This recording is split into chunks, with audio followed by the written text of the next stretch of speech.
You were mentioning, and I listened to one of your ads a few minutes ago where you were talking about your books, and I thought I'd tie that into Tina Peters' situation. Tina is a lung cancer survivor. She was a stewardess for a lot of years, and as many of those people know, in the old days we had smoking in the planes, and it really was one of those things that could take its toll. You don't know where something like this comes from, but she had. Uh, uh, they didn't diagnose it right away, but took a little bit of time. They finally figured out she had lung cancer. They removed a third of her lung many Mhm. years ago.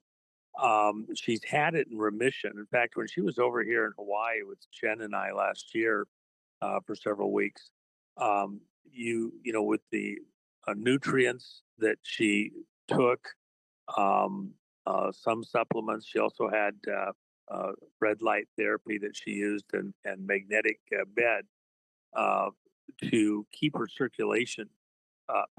Um, Helped keep the glands clear and like that. She was very proactive. That's why she was in remission, had made it through this cancer. But as we all know, and from your own personal experience, you can be in environments where there is different types of mold, predominantly black mold, uh, and you're breathing that. It's getting into your system. You're ingesting it. It compromises your immune system, and it can be lethal, especially for somebody who was already become susceptible. And for Tina, um, you have to think of what the last several years have been like. Uh, for the last 5 years, Well, she has let's been Juan, under. let's Go ahead.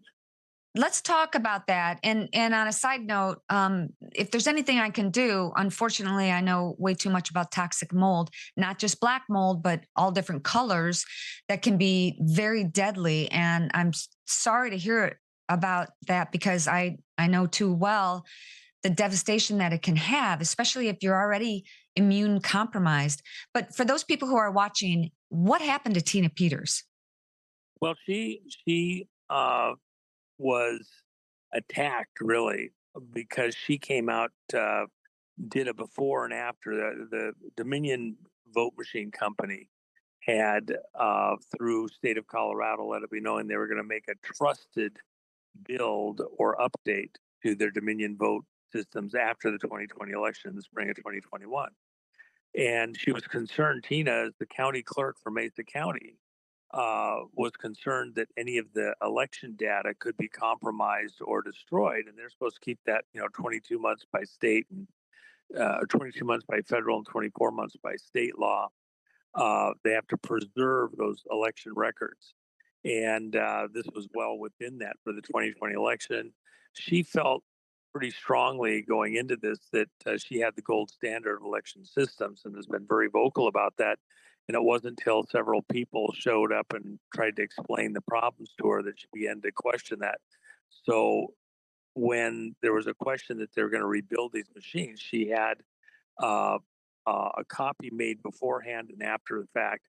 And it was argued whether she had that authority or not. Subsequent to her prosecution here, we actually obtained the state record showing that she had absolutely, and we said it lots of times, but we got definitive. It's no question.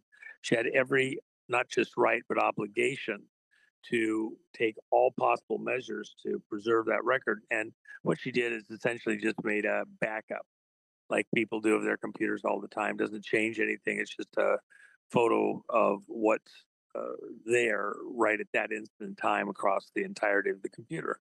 And when we look at the before and after, we see that there were changes that were made that it's too many to discuss here. But in fact, that download that she got became sort of the Rosetta Stone for us, as we have now in custody here in U.S. protective custody the people who stole the 2020 election from their location in Serbia. They were Venezuelans that moved to Serbia, were moved to Serbia because Venezuela was collapsing prior to the 2020 election. And uh, they did their mischief. In fact, they did their test operation was to overthrow the vote in South Africa, where Ramaphosa came into power.